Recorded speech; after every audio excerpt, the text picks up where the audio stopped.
Buenos días, amados hermanos, que el Señor les bendiga mucho. Como cada domingo es un privilegio poder compartir la palabra del Señor con ustedes.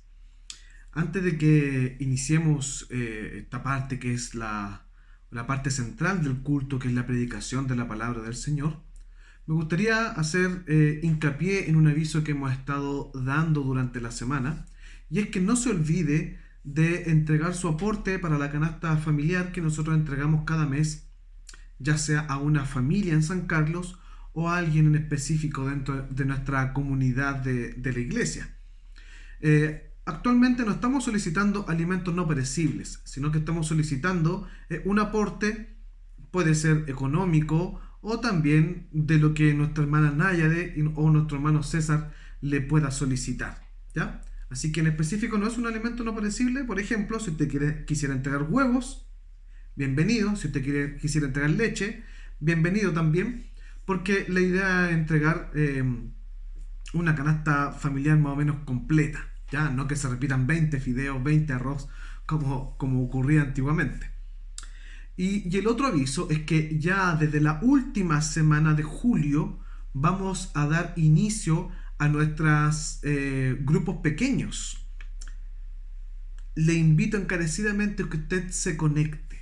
Esto va a ser una pausa, un refresco en su semana. Va a tener un tiempo de comunión, un tiempo de armonía con sus hermanos.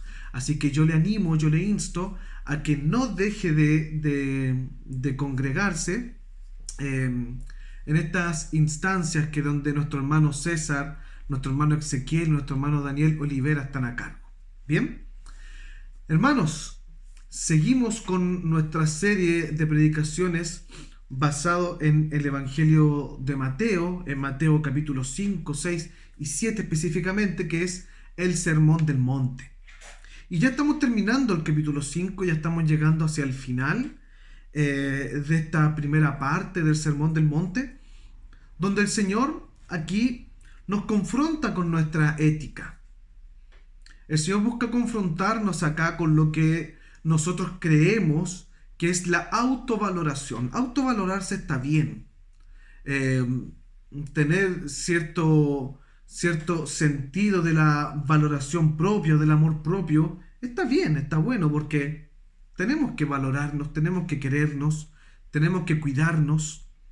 Pero el Señor busca cambiarnos también el concepto. Cuidado, cuidado con el excesivo autovaloración que puedes tener de tu persona. Y es hacia allá donde apunta la predicación. Me gustaría que usted me acompañara en la lectura bíblica que se encuentra en Mateo capítulo 5, versículos 38 al 48.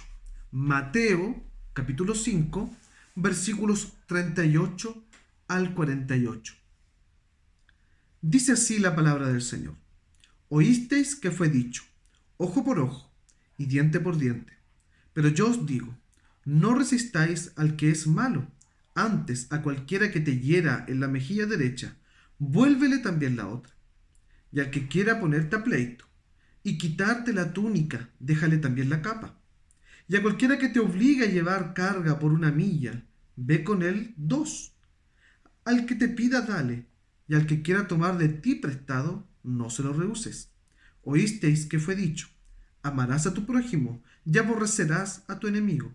Pero yo os digo, amad a vuestros enemigos, bendecid a los que os maldicen, haced bien a los que os aborrecen, llorad por los que os ultrajan y os persiguen, para que seáis hijos de vuestro Padre que está en los cielos, que hace salir su sol sobre buenos y malos, que hace llover sobre justos e injustos.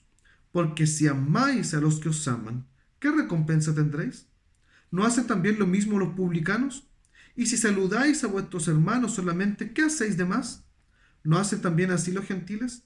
Sed pues vosotros perfectos, como vuestro Padre que está en los cielos es perfecto. Amén. Como le decía anteriormente, nosotros vivimos en una cultura altamente narcisista. Uno de de las aplicaciones de celular que tienen mayores descargas en todo el mundo es la aplicación de Instagram. Ahora es extraño encontrar a alguien que no tenga Instagram. Yo tengo Instagram, pero no lo ocupo mucho. Pero una de las aplicaciones que más ha crecido, de hecho, durante esta pandemia, es Instagram. Instagram es una de las aplicaciones que te invita a la selfie, a sacarte una foto con buena pose. No estoy diciendo que esté mal, pero en algunos casos esto puede ser exagerado y hay gente que vive por los likes, o sea, por los corazoncitos que salen en Instagram. Hay personas que viven y se desviven por esto. Hay agencias hoy en día de que trabajan tu Instagram, de que lo enchulan, por así decirlo, para poder tener más likes, para tener más me gustas, para que tus historias sean mejor compartidas, y así también en las distintas redes sociales, ya sea en Facebook o en otras plataformas que existan. Pero todas estas plataformas buscan de una u otra manera que tú seas exaltado, mostrar una imagen buena de ti. Aquí me voy a poner a pelar un poco, pero aquellos que se sacan fotos familiares o con el matrimonio, ninguno muestra algo malo en las redes sociales, ¿no?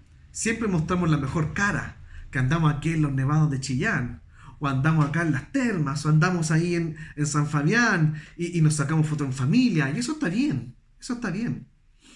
Pero fíjate que dentro de estas plataformas lo importante es cómo tú aparentas, cómo tú te muestras, lo bello que sales. Yo porque vivimos en una cultura que exalta el narcisismo.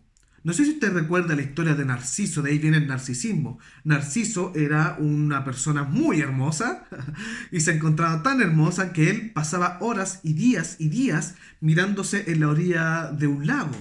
Entonces él se miraba tanto y llegó al punto en que él se quería besar a sí mismo, se cae al lago y se ahoga. De ahí viene el narcisismo. Vivimos en una cultura narcisista. Estamos impregnados por el narcisismo. A tal punto que lo extrapolamos a nuestra familia, a nuestros medios de trabajo, en donde quiera que andamos, extrapolamos nuestro narcisismo. A tal punto que si alguien nos pasa a llevar en la calle, nosotros nos damos vuelta y le echamos un garabato. A tal punto que si a alguien nos falta el respeto, nosotros también faltamos el respeto de vuelta. Porque ¿cómo puedes pasar encima de mi belleza? ¿Cómo tú te puedes atrever a pasar encima de mi estatus, de quién soy yo? ¿Cómo tú te vas a atrever a faltarme el respeto a mí? Vivimos en una cultura narcisista, una cultura que exalta el amor propio. No es una de esas de las banderas de lucha del movimiento LGTBQI más y no sé qué más. O una de las banderas de lucha del movimiento feminista, ámate, ámate a ti mismo. Tú eres suficiente, tú vales más, tú bastas. Y estamos llenos de estas frases, llenos de estas expresiones, y nosotros las abrazamos y creemos que eso es evangelio. Pero fíjate bien que el evangelio es diametralmente distinto. El evangelio te dice que tú tienes valor, pero que no vale lo que tú crees que vales. El evangelio dice que tú tienes valor cuando tú estás arraigado en Cristo. Si no estás arraigado en Cristo, tú eres una persona que está sin valor. ¿Por qué? Porque sin el evangelio tú no eres un ser humano. Sin el evangelio tú no eres una persona restaurada. Por lo tanto, eres un perdido. No eres un ser humano. Jesucristo aquí le está hablando a los verdaderos seres humanos. Tú pasas a ser un verdadero ser humano cuando has sido restaurado por el poder transformador del Espíritu Santo. Entonces Jesús se dirige a estas personas que en teoría han sido transformadas. Se está dirigiendo a estas personas que en teoría han sido renovadas, aquellas personas que son la verdadera humanidad. Tú y yo somos la verdadera humanidad. Por lo tanto, no podemos abrazar las ideologías y las ideas y los conceptos, las frases que nos ofrece el mundo. Nosotros tenemos que abrazar el evangelio. Y fíjate lo que dice el texto. El primer punto que me gustaría que nosotros viéramos en esta mañana, tengo solamente 2 puntos en esta mañana, es que una de las marcas de una persona plena es que es una persona inocente. No te dije el título del sermón, pero el título de este sermón es El amor nos hace plenos. ¿Quieres ser pleno? ¿Quieres tener tu propio valor? ¿Quieres verdaderamente autorrealizarte? ¿Quieres entender lo que es el verdadero amor propio? Bueno, para esto, tú debes caminar en esta vida con manos inocentes. Para tener el verdadero valor en esta vida, debes caminar con manos inocentes. Fíjate lo que dice el texto del versículo 38 al 42. Se nos habla del ojo por ojo, del diente por diente. Después se nos describe que no resistan al malo, sino que antes den la otra mejilla. Después dice no te pongas en pleito. Y si alguien te quiere quitar la túnica, dásela y dale también la capa. Y cualquiera que te obligue a llegar una carga, bueno, llévale 2 millas. Cualquiera que te pida, dale. Y el que te pida prestado, pásale también. No te rehuses. Qué extraño lo que está diciendo Jesús acá.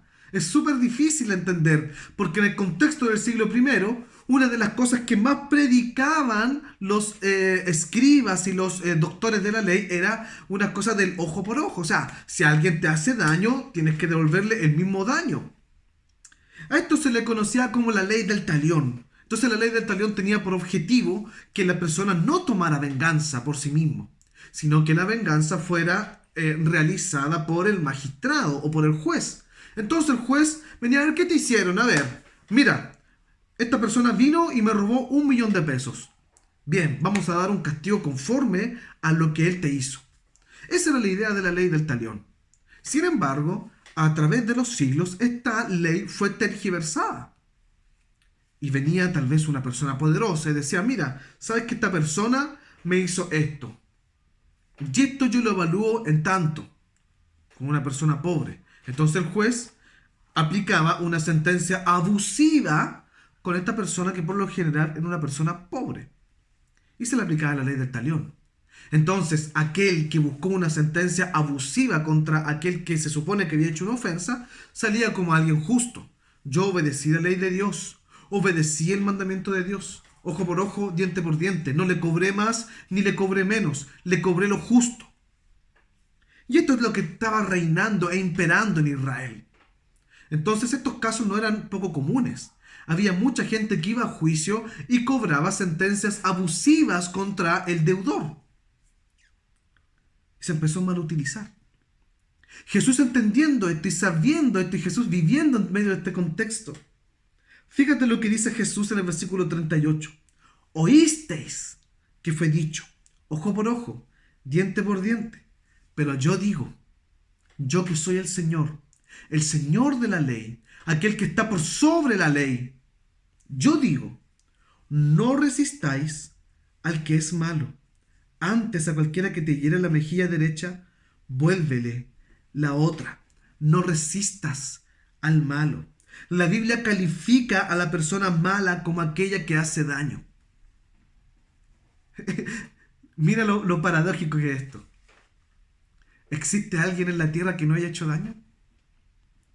Tú puedes lanzar la primera piedra y decir, yo no he hecho daño a nadie. Tú puedes decir enfáticamente, yo no he dañado a nadie. Yo no he dañado a mi esposa, a mis hijos, a mis hermanos en la iglesia. Yo no he hecho daño a nadie. ¿Tú puedes decir abiertamente eso? Sabes que la Biblia es clara con esto y dice que no hay ninguno justo. Entonces fíjate lo que empieza diciendo Jesús. Aquel que es malo es aquel que hace daño a otro. Todos hemos hecho daño a otro, directa o indirectamente. Directa, ya sea porque tú has querido hacer daño. Indirectamente, porque has hecho acciones o no has hecho acciones para bendecir y ayudar a otro. Y eso también es daño. Cuando tú muestras indiferencia ante el dolor, cuando tú muestras que no te importa aquel niño que está sufriendo ahí en la calle, tú estás siendo indiferente ante el dolor y entonces estás actuando y haciendo el mal, estás acrecentando el mal. Por lo tanto, Jesús dice, no resistas al malo. Todos ustedes han sido malos porque todos ustedes han hecho daño a otro. Todos ustedes han fallado. Todos ustedes han caído. Y entonces el Señor dice, versículo 39, al que te hiera en la mejilla derecha, vuélvele también la otra. Todos y cada uno de nosotros nos hemos abofeteado en la mejilla derecha. Entonces Jesús, ¿sabe lo que dice? Bueno, dale la otra mejilla. Que te den una bofetada en la mejilla derecha es una de las ofensas más graves en el contexto del siglo I aquí en Israel. Era una ofensa a tal punto de que era casi un desafío. Era como, para mí tú no vales nada. Golpear en la mejilla derecha a alguien es básicamente decirle, para mí tú no vales nada. ¿Cuántas mejillas derechas tú has abofeteado? ¿Cuántas veces has abofeteado la cara de tu hermano? ¿Cuántas veces has sido tú el ofensor? Jesús básicamente está diciendo, todos ustedes han golpeado la mejilla derecha de su hermano. Por lo tanto, pongan la otra. Porque ustedes han golpeado la mejilla derecha de su hermano. Ustedes abiertamente y en muchas ocasiones, con su indiferencia, con su menosprecio, han dicho que no les importa a su hermano. Entonces, cuando ustedes les ofendan, déjense golpear en la derecha y pongan también la izquierda. Porque ese es el caminar cristiano. No resistas entonces al malo. ¿Cuál es el principio entonces que el Señor aquí nos busca enseñar? La iglesia debe ser una comunidad de manos inocentes. No gente que toma represalias. Gente que es menospreciada, que es golpeada en la mejilla derecha y que no se defiende. Esa es la característica de la iglesia.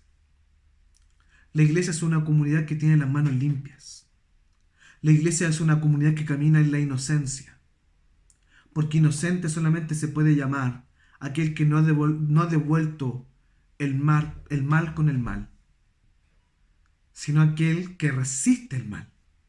Ese es el inocente. No aquel que devuelve el mal con el mal. Ay, que me faltó el respeto, le devuelvo. Ay, que me ofendió, se lo devuelvo. Ay, que me hizo esto, entonces lo voy a funar por redes sociales. Ay, que no le dio me gusta a mi foto, entonces yo tampoco le voy a dar me gusta. Ay, que no me sigue en las redes sociales, entonces yo tampoco lo voy a seguir. ¿Cuál es el núcleo entonces de este sentimiento que está en nosotros narcisista? El núcleo del narcisismo es el desprecio del otro y el amor exagerado de ti mismo. Jesús está diciendo, sí, ámate, quiérete, eso está bien, pero no exageres. Tú no eres más que el otro y el otro no es más que tú. Todos somos iguales. Si alguien viene y te ofende, pone la mejilla derecha y pone la otra también. Porque el caminar cristiano es un caminar de manos limpias, manos que nos devuelven el mal por el mal. Y luego avanza el texto con unas enseñanzas sobre lo económico, sobre estas reglas de los préstamos, de los versículos 40 al 42. Fíjate lo que dice: y al que quiera ponerte a pleito y quitarte la túnica, déjale también la capa. Y a cualquiera que te obligue a llevar una carga por 1 milla, ve con él 2. Y al que te pida, dale. Y al que quiera tomar de ti prestado, no se lo rehuses. La túnica se usaba como garantía cuando alguien pedía un préstamo. Entonces uno dejaba la túnica porque era el vestido principal, se lo dejaba como garantía, y luego uno a la tarde o a la fecha establecida que uno había pedido el préstamo, entonces uno iba y recuperaba la túnica. Pero dentro de la ley del Antiguo Testamento, la ley decía de que si tú ibas y pedías un préstamo y dejabas tu túnica como garantía, el prestamista tenía la obligación de que apenas se pusiera el sol, devolver la túnica, porque era el vestido, y si no la persona quedaba desnuda. Por lo general, cuando se pedía préstamo, y cuando hablamos de este tipo de leyes de préstamo, son préstamos para sobrevivir. No son préstamos para enriquecerse. son préstamos para sobrevivir. Por eso son leyes civiles, leyes en que se hacen entre personas. No estamos hablando de leyes que se hacen con una persona o una institución, como los bancos. Ya en Israel, en el desierto, se estaban estableciendo algunas instituciones, entre comillas, como bancarias, gente que podía dar préstamos a largo plazo. De hecho, nosotros lo vemos después de las leyes del jubileo, cómo la gente puede comprar y vender tierra, después de 50 años de explotación tenía que devolver la tierra a aquel a quien le había comprado, pero esa es materia o harina de otro costal. Lo que estamos viendo es de cómo el Señor nos invita a que si alguien viene y te busca extorsionar, alguien viene y busca abusar de ti económicamente, dale más incluso. Si alguien viene y te pide, entonces tú dale más. El tema de la capa, y dice luego da tu túnica. O sea, si tú has dado una garantía y esa persona que es tu prestamista está siendo abusivo contigo, entonces dale también la túnica. Dale más entonces de lo que tú le debes. Hacia allá va la idea. Si tú has pedido prestado para sobrevivir y aquella persona está abusando de ti en ese préstamo, dale más entonces, devuélvele más. Devuélvele con sobreintereses. Porque esa es la ética del cristiano. La ética del cristiano no es de aquel de que busca la venganza. La ética del cristiano no es de aquel que busca lo suyo propio. La ética del cristiano, nuevamente, es de aquel que camina con las manos inocentes. Y cualquiera que te obligue a llevar carga por una milla, cualquier soldado romano que te veía en el camino te podía decir, oye, ven para acá y lleva mi carga por una milla. Una milla era lo legal. No podías llevar la carga por más. Solamente una milla. ¿Sabes lo que dice el Señor Jesucristo? No la lleves una milla, llévala 2. Y luego dice, y al que te pida, dale. Y al que quiera tomar de ti prestado, no se lo rehuses. Entonces, ¿sabes lo que está diciéndonos básicamente el Señor? ¿Sabes cuál es la idea central de todo esto? El Señor está dando las marcas distintivas de aquellos que han sido purificados. Los santos de Cristo no participan de la maldad.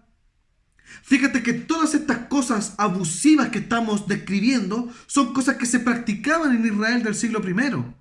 El abuso de los intereses, el quedarse con la capa del otro, el que venga un soldado, te tome de tus labores, te saque de tu casa y te diga, llévame una milla esto.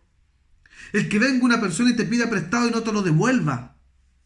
El que venga otro y te abofetee el rostro en la mejilla derecha y tú no hagas nada. Eran prácticas comunes del siglo I. Era común que un indigente viniera a cualquiera y le diera una bofetada en la cara y le dijera inmundo. Era común que cualquier publicano, no un publicano, que cualquier escriba o cualquier doctor de la ley se acercara a una prostituta y la bofeteara en el rostro, en la mejilla derecha, porque era una mujer inmunda. Eso era algo común. ¿Y sabes qué? Muchas veces somos tú y yo, aquellos doctores de la ley, aquellos fariseos, faltos de una ética del reino, que vamos y abofeteamos al que creemos que es impuro, que vamos y cobramos intereses abusivos. Y a veces no cobramos intereses, sino que sacamos en cara como cuando hemos salvado económicamente a otra persona. A veces somos tú y yo los que cargamos una milla más a quien nos debe cargar con nuestro peso. A veces somos tú y yo los que colaboramos en la extensión del mal. Entonces Jesús, ¿qué está diciendo? Los santos, los purificados con la sangre de Cristo, los que han sido verdaderamente transformados, no participan de estas obras del mal, sino que van contra ellas. ¿Y cómo van contra ellas? Siendo inocentes. Cuando el Señor venga a hacer justicia, tú y yo debemos estar con las manos limpias. Si tú estás participando de cualquiera de estas obras, menospreciando a tu hermano, maltratando al otro, despreciando, ignorando, tú eres de los que abusan. No eres un inocente, eres de los que hacen el mal. Lava tus manos. Pídele al Señor Jesucristo que lave tus manos. Segundo punto. Segundo punto. Caminamos perfectamente en el amor. Dice el texto del versículo 43 al 48. Me gustaría que lo leyéramos porque es precioso. Oíste que fue dicho: amarás a tu prójimo y aborrecerás a tu enemigo. Pero yo os digo: amad a vuestros enemigos, bendecid a los que os maldicen, haced bien a los que os aborrecen, y orad por los que os ultrajan y os persiguen, para que seáis hijos de vuestro Padre que está en los cielos, que hace salir su sol sobre malos y buenos, y que hace llover sobre justos e injustos. Porque si amáis a los que os aman, ¿qué recompensa tendréis? ¿No hacen también lo mismo los publicanos? Y si saludáis a vuestros hermanos solamente, ¿qué hacéis de más? ¿No hacen también así los gentiles? Sed pues vosotros perfectos, como vuestro Padre que está en los cielos es perfectos. Una enseñanza tergiversada de la ley hacia los doctores de la ley. Los doctores de la ley decían: ama a tu prójimo y aborrece a tu enemigo. ¿Quién es tu enemigo? En este contexto, el samaritano, el moabita, el pagano. Ese es mi enemigo y yo tengo que amar a mi prójimo, al judío. Al judío ese lo tengo que bendecir, y no cualquier judío. Al judío que obedece la ley de Dios. A los pobres, a las prostitutas, a los mendigos, a los que son diferentes. Esos son mis enemigos también, porque son enemigos de Dios. ¿Qué clase de evangelio estamos esparciendo? Yo no puedo creer que existan cristianos que estén de acuerdo con el pastor Soto. Odiemos al homosexual porque es distinto. Odiemos a esta otra persona porque es distinta. Odiemos a este otro porque es de derecha. Odiemos a este porque es de izquierda. Odiemos a este porque es de arriba, a este porque es de abajo. Odiemos a este porque es pentecostal. Odiemos a este porque es bautista. ¿Qué clase de evangelio estamos predicando entonces? ¿Qué clase de Cristo estamos predicando nosotros? Jesús dice: pero yo os digo, amad a vuestros enemigos. ¿Sabes por qué? Porque tú no tienes ningún enemigo. No tienes ningún enemigo en absoluto. Ni siquiera aquel que te ha hecho daño es tu enemigo. Tú no tienes enemigos. No tienes en absoluto ningún enemigo. No tienes contra quién levantar tu mano en venganza. Bendecid a los que os maldicen, porque no es tu enemigo. Haced el bien a los que os aborrecen, porque no es tu enemigo.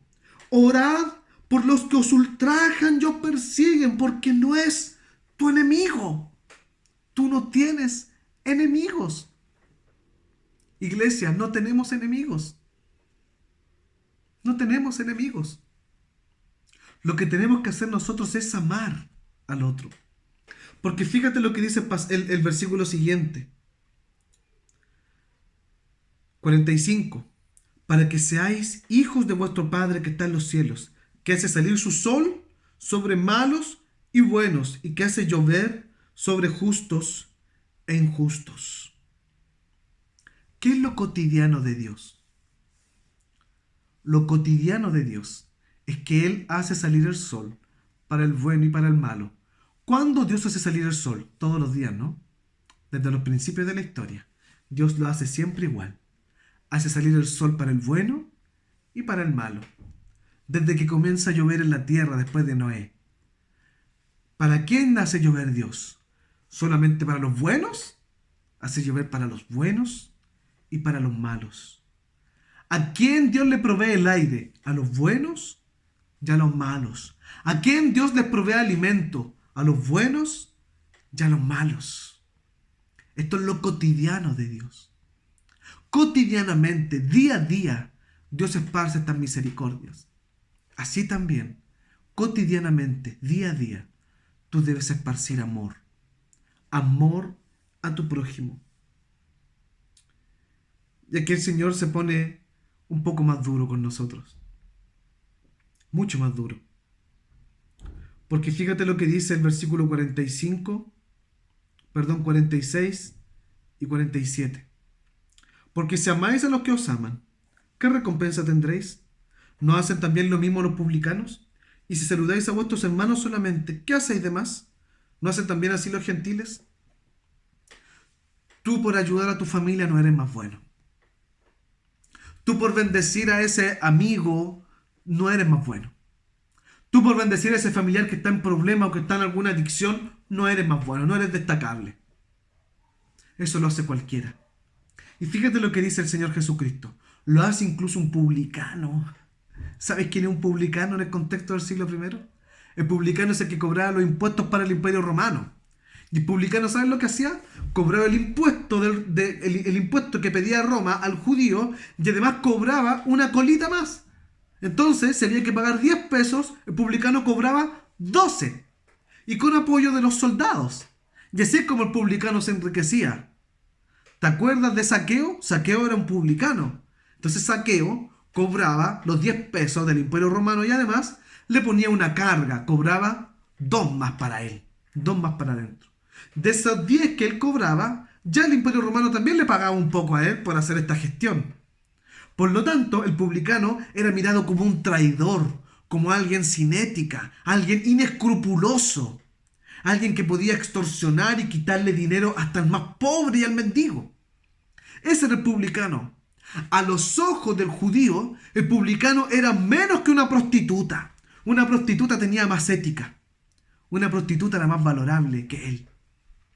Entonces, fíjate lo que dice el Señor Jesucristo.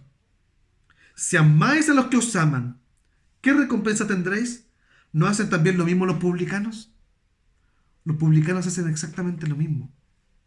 Mas tú, versículo 48, sé perfecto como vuestro Padre que está en los cielos.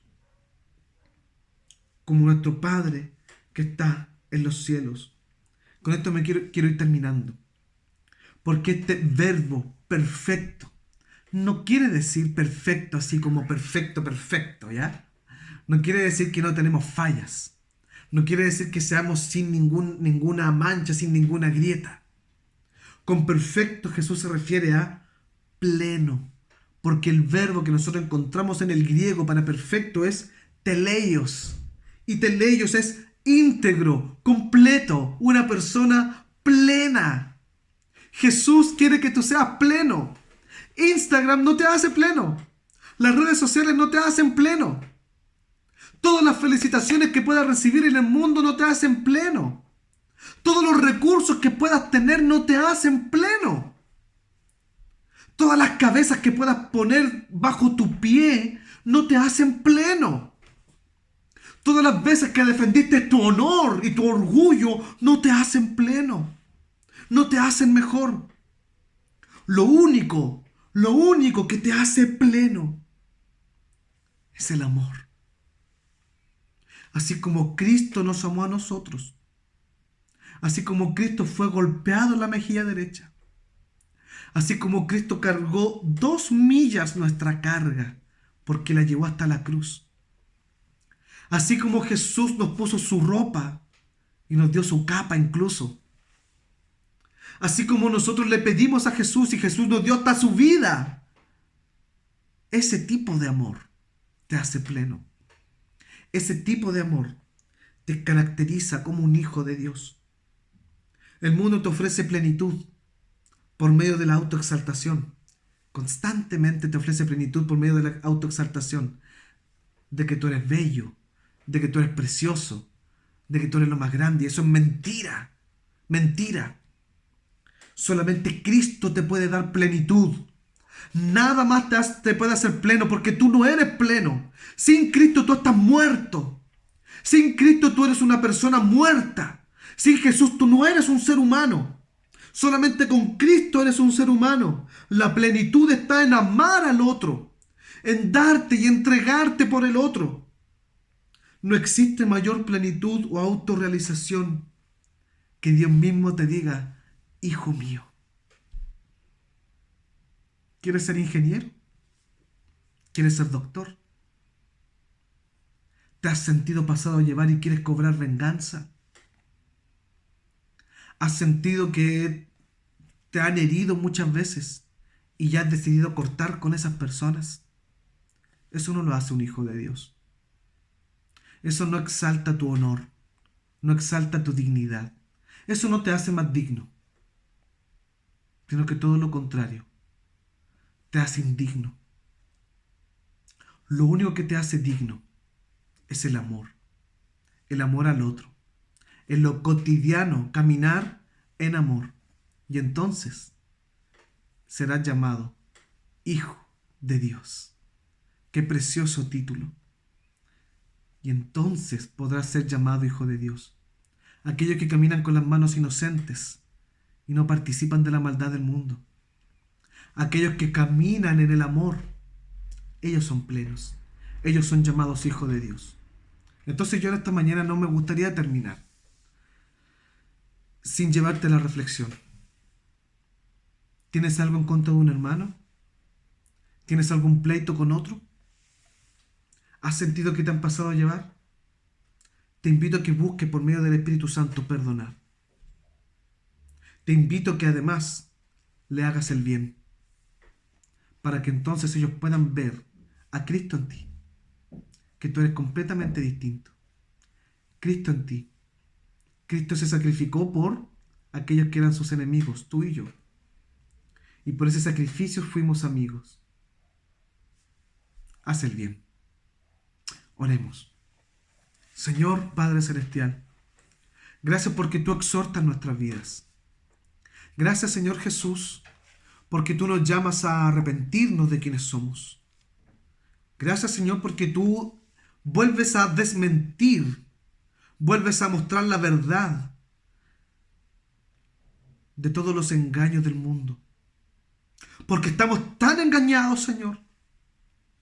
Estamos tan engañados, pensando que nosotros somos lo más importante y no somos lo más importante.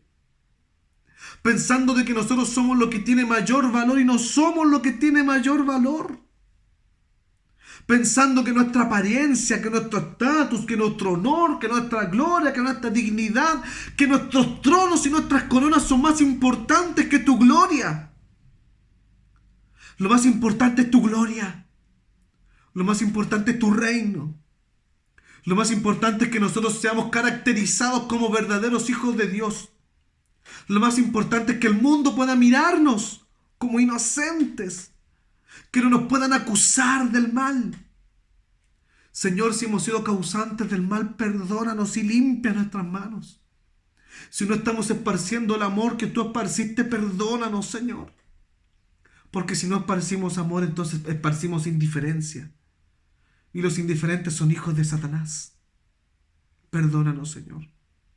Señor, si nos cuesta reconciliarnos, si nos cuesta perdonar, ayúdanos, Señor. Ayúdanos, porque nosotros no tenemos ningún enemigo en absoluto. La iglesia no tiene ningún enemigo, porque todos los enemigos han sido vencidos en la cruz de Jesucristo el Señor. Y todos los enemigos han sido sepultados en la resurrección de Cristo. Por eso no tenemos enemigos. Gracias, Señor, por eso. En el nombre de Jesús. Amén, Señor. Amados hermanos, que tengan una excelente semana y que el Señor les bendiga mucho. No se olvide que la última semana de julio partimos con los grupos pequeños y no se olvide de entregar el alimento para la canasta familiar que entregamos cada mes. Bendiciones.